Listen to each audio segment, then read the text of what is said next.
Assalamualaikum warahmatullahi wabarakatuh. Perkenalkan, nama saya Ferdiansyah dengan NIM 511221331. Saya dari Fakultas Ekonomi dan Bisnis, Prodi Manajemen di Unjad. Nah, di sini saya akan menjelaskan materi tentang activity based costing. Tugas ini saya buat untuk memenuhi mata kuliah manajemen biaya. Oke teman-teman, sekarang kita lanjut ke materinya. Nah, sebelum masuk ke materinya, di sini saya akan memberitahu apa saja materi yang akan saya bahas. Yang pertama itu ada pendahuluan, yang kedua ada keuntungan activity based costing, yang ketiga ada langkah-langkah implementasi activity based costing, yang keempat contoh implementasi activity based costing, yang kelima contoh hitungan di activity based costing, yang keenam ada hitungan di activity based costing, yang ketujuh ada kesimpulan, dan yang terakhir ada referensi. Oleh sebab itu teman-teman semua bisa mendengarkan dengan baik dan seksama. Kita lanjut ke materi pendahuluan. Activity based costing atau ABC adalah sebuah metode perhitungan biaya yang berbeda dengan metode tradisional. Metode ini lebih fokus pada aktivitas yang dilakukan dalam produksi atau pelayaran dan biaya yang terkait dengan aktivitas tersebut. Dalam ABC, biaya overhead tidak dapat dialokasikan secara proporsional ke setiap produk atau jasa, tetapi juga dialokasikan berdasarkan kontribusi setiap aktivitas terhadap produk atau jasa yang dihasilkan. Itu adalah definisi dari activity based costing. Apa saya menjelaskannya duluan? Karena kalau tidak jelaskan, teman-teman semua akan bingung. Apa sih itu activity based costing atau apa sih itu ABC? Nah, setelah itu kita lanjut ke selanjutnya. Nah, materi selanjutnya itu ada keuntungan activity based costing. Nah, setelah menjelaskan definisi, di sini saya akan menjelaskan tentang keuntungan dari activity based costing. Metode activity based costing atau ABC memberikan manfaat yang signifikan bagi perusahaan. Dengan memperhitungkan biaya overhead secara lebih akurat, perusahaan juga dapat mengetahui biaya aktual dari setiap produk atau jasa yang dihasilkan. Selain itu, metode ini juga membantu perusahaan untuk mengidentifikasi aktivitas yang tidak efisien dan memperbaikinya. Hal ini dapat meningkatkan efisiensi dan produktivitas perusahaan secara keseluruhan. Wah, luar biasa banget ya. Dari keuntungan belajar activity based costing ini, perusahaan bisa lebih jelas, bisa lebih signifikan dalam memproduksi sesuatu. Di slide selanjutnya, ada langkah-langkah implementasi activity based costing. Implementasi ABC memerlukan beberapa langkah. Pertama, identifikasi aktivitas yang terlibat dalam produksi atau pelayanan. Kedua, tentukan biaya overhead yang terkait dengan setiap aktivitas tersebut.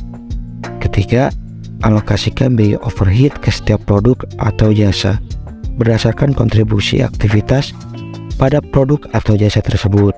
Dan terakhir, evaluasi hasil perhitungan dan gunakan informasi tersebut untuk meningkatkan efisiensi dan produktivitas perusahaan. Nah, itu langkah-langkah yang diimplementasikan atau harus diimplementasikan dalam activity based costing agar terwujud dan sukses di setiap perusahaan. Setelah tadi kita mengetahui langkah-langkahnya, nah di sini tuh ada contoh implementasi activity based costingnya. Sebagai contohnya, sebuah perusahaan makanan ingin mengetahui biaya aktual dari setiap produknya. Setelah mengidentifikasi aktivitas yang terlibat, perusahaan baru menentukan biaya overhead yang terkait dengan setiap aktivitas tersebut. Perusahaan kemudian mengalokasikan biaya overhead ke setiap produk berdasarkan kontribusi aktivitas pada produk tersebut. Hasil perhitungan menunjukkan bahwa beberapa produk yang sebelumnya dianggap menguntungkan ternyata tidak menghasilkan keuntungan yang cukup besar. Nah teman-teman, apabila tidak menghasilkan keuntungan yang cukup besar, kita bisa kok menggagalkannya setelah mengimplementasikan activity based costing ini. Jadi tidak usah takut dan nggak usah ragu memakai metode ini ya teman-teman di perusahaan teman-teman semua. Lanjut ke slide berikutnya. Di slide ini kita menjelaskan tentang hitungan di activity based costing. Dalam membuat materi activity based costing yang menarik, penting untuk menambahkan hitungan yang relevan.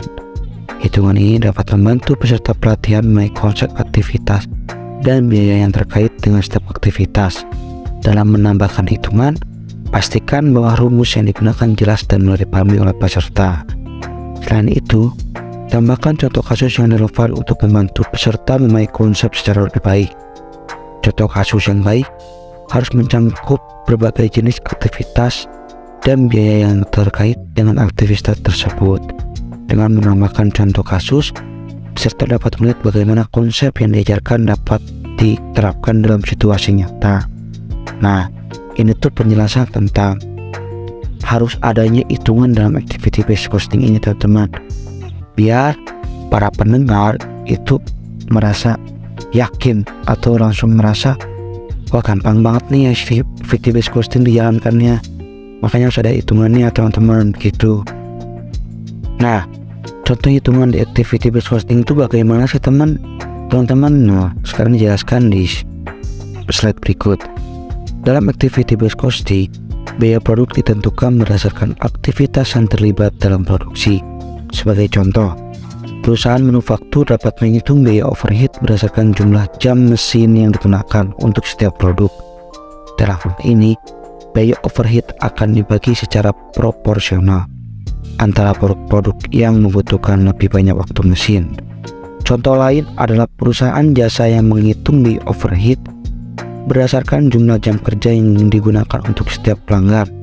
Dalam hal ini, biaya overhead akan dibagi secara proporsional antara pelanggan-pelanggan yang membutuhkan lebih banyak waktu kerja. Nah, kalau misalnya ada activity based costing ini, teman-teman gak usah takut antara rugi dan untung, karena semua yang jelas ada dalam hitungan dan tidak akan ada yang salah teman-teman apabila kita menghitungnya dengan benar. Makanya sekarang kebanyakan perusahaan memakai metode activity based costing ini.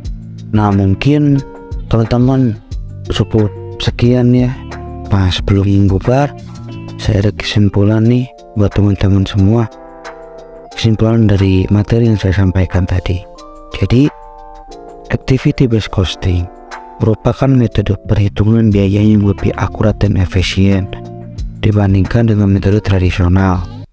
Metode ini juga membantu perusahaan untuk mengetahui aktual dari setiap produk atau jasa yang dihasilkan, serta meningkatkan efisiensi dan produktivitas perusahaan secara keseluruhan. Implementasi ABC memerlukan beberapa langkah, namun manfaat yang didapat sangatlah signifikan. Oleh karena itu, perusahaan sebaiknya mempertimbangkan untuk menerapkan metode ini dalam pengelolaan biaya overhead mereka. Memang teman-teman semua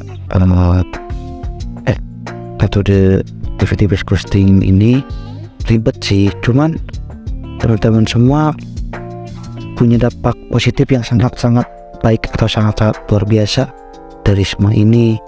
Jadi enak banget lah teman-teman untuk memakai metode activity based costing ini. Oleh sebab itu, yuk teman-teman atau yang punya perusahaan, kita memakai metode activity based costing ini supaya hitungan kita lebih akurat lagi dan tidak ada minus atau defisit. Oke. Nah teman-teman, saya mendapatkan materi ini bukan sebenarnya saya ngasal atau saya buat sendiri, tetapi saya punya referensi dalam membuat materi ini. Nah, referensi saya itu dari Koper, R dan Kaplan RS 1991. The Design of Cost Management System, Tax and Cases Pretension H, dan juga ada Seng JK dan Govindarajan V 1992 dengan judul Strategic Cost Management yang punya berjudul New Tool for Competitive Advantage, Free Press. Nah mungkin teman-teman cukup sekian materi yang akan saya jelaskan. Mohon maaf apabila ada kekurangan atau ada yang kekurangan hati. Mohon maaf sekali lagi. Saya di sini hanya manusia biasa yang pasti memiliki banyak kekurangan. Apabila saya punya kelebihan, itu datangnya dari Allah SWT. Oke teman-teman, saya pamit undur diri. Wabillahi wa taufiq wal hidayah. Wassalamualaikum warahmatullahi wabarakatuh.